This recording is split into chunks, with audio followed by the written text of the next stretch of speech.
Poland में NATO की बढ़ती मौजूदगी पर रूस ने धमकी दी है, किसी भी खतरे का करारा जवाब देंगे, यह कहा है रूस के विदेश मंत्रालय ने।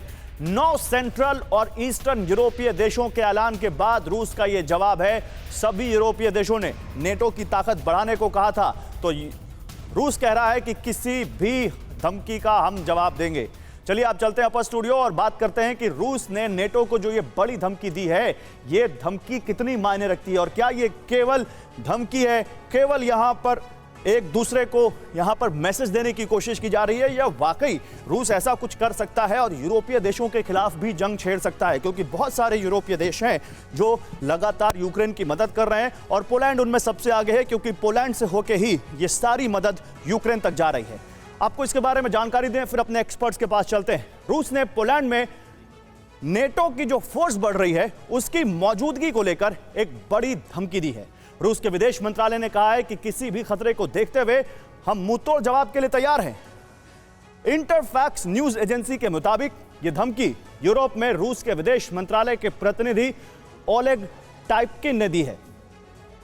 2 दिन पहले ही 9 सेंट्रल और ईस्टर्न यूरोपियन देशों ने ईस्टर्न फ्लैंक में अपनी मौजूदगी बढ़ाने को कहा था। इस मीटिंग में बुल्गारिया, चेक Republic, Estonia, Hungary, Latvia, Lithuania, Poland, Romania, Slovakia के लीडर्स मौजूद थे।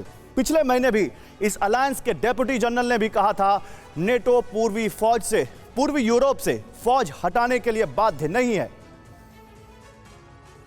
तो चलिए अब इस बारे में बात करते हैं कि क्या वाकई जो युद्ध लग रहा था कि पूर्वी यूक्रेन और रशिया और यूक्रेन के बॉर्डर का जो इलाका है पूर्वी यूक्रेन का और साउथ यूक्रेन का, वही तक सिमटता दिख रहा है, क्या यूरोप को फिर से अपनी आंच में ले सकता है? ऐसी कोई आशंका है? जनरल बख्शी, देखिए बहुत सारी खबरें हैं, लेकिन अगर एक बड़ा यहां पर हम लार्जर पिक्चर देखें और एक बड़ा मुद्दा उठाएं, वो ये कि रूस एक बार फिर से यूरोपियन देशों को धमका रहा है और वो कह रहा है कि हम नेटो की बढ़ती मौजूदगी के खिलाफ एक्शन ले सकते हैं। और वो ये तब हो रहा है सर, जब हमने from the very first day to this after 100 days हम देख रहे हैं एक जैसा रेटरिक हो रहा है। आज 109वां दिन है, लेकिन वही कि हम यूरोप को छोड़ेंगे नहीं, हम यूक्रेन की मदद करने वालों को छोड़ेंगे नहीं। कैसे देखते हैं आप इसको? नहीं, देखिए अभी तक जो भी धमकी पुतिन ने दी है उसने उसको कैरी आउट किया है।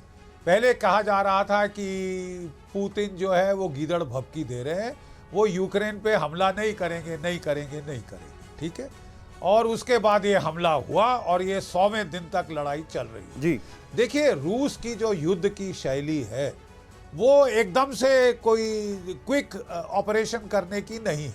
जो भी ऑपरेशन उन्होंने लड़ा है लंबे देर तक लड़ा है, प्रीपोंडरेंस ऑफ आर्टिलरी से लड़ा है और उसके आखिर में अपने दुश्मन को ध्वस्त करके ही छोड़ा।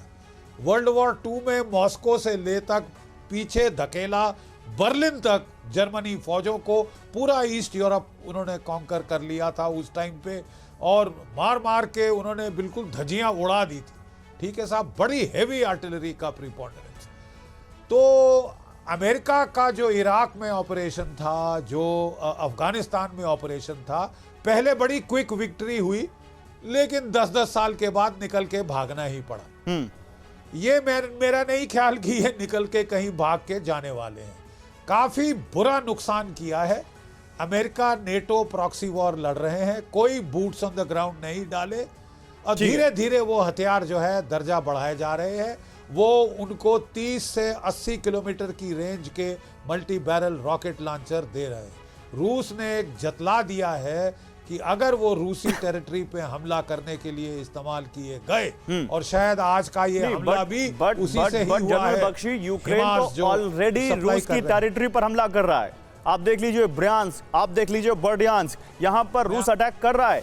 अब वो अमेरिकन रॉकेट है या यूक्रेन का खुद का रॉकेट है, इससे क्या फर्क पड़ता है? नहीं, तो फर्क ये पड़ता है कि रूसी टेरिटरी हिट हो रही है और अब देखना यह है कि रूस कितनी देर तक बर्दाश्त करता है।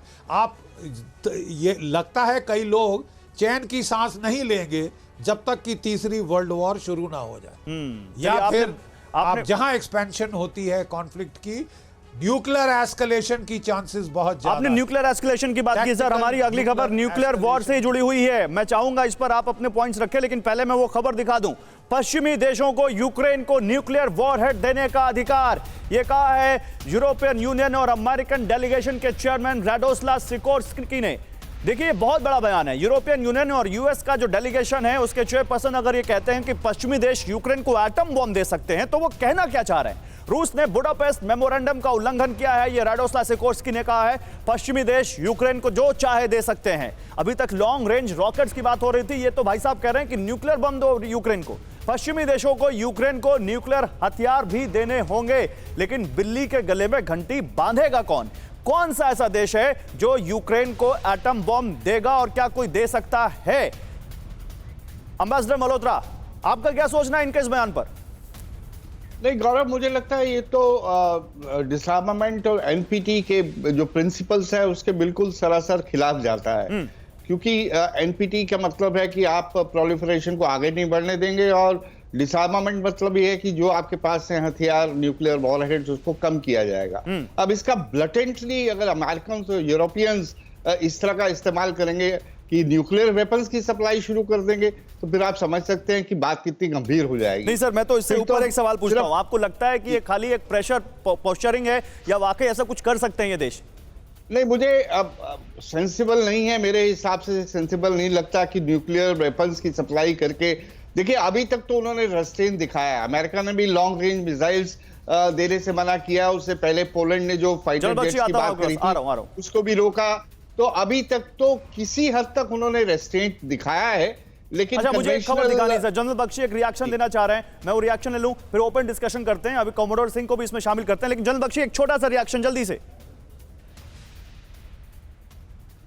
देखिए, वही मैं आपको कह रहा हूं कि पहले जब हमने देखा कि कुछ सो कॉल्ड अंडर परफॉर्मेंस हुई है रशियंस की, तो इससे जो है ह्यूब्रिस हमने आते देखी है वेस्टर्न कैंप में, और जो दर्जे हरारत है उसको बढ़ाने की बात की जा रही है, रूस को हराने की बात की जा रही है। कह रहा है कि पुतिन मर रहे हैं, कैंसर हो गया, कू होगा, इत्यादि इत्यादि। 100 दिन तो हो गए साहब ना, हमने कू होते देखा है।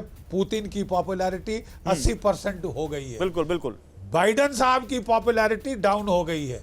और जैसे आप बता रहे हैं कि $5 प्रति गैलन वहां जो हो रही है गैस की प्राइसेस, पेट्रोल की प्राइसेस, अभी साहब मिड टर्म इलेक्शंस आ रही है, उनको भी लेने के देने पड़ जाएंगे। चलिए सर, इस पर बात करेंगे। मैं आता हूं, जनरल बख्शी, आपने बड़े अच्छे पॉइंट्स रखे हैं, बड़े अच्छे पॉइंट्स रखे हैं कि अगर पुतिन इतना गलत कर रहे हैं तो उनकी पॉपुलैरिटी उनके कंट्री में क्यों बढ़ रही है, और दूसरा ये न्यूक्लियर वॉर और यूक्रेन को न्यूक्लियर बॉम्ब देने का जो ये नया नैरेटिव सेट किया जा रहा है, इसके पीछे का मकसद और खंगालेंगे। अड़ी सोमवार से शुक्रवार शाम 6 बजे सिर्फ TV9 भारतवर्ष पर।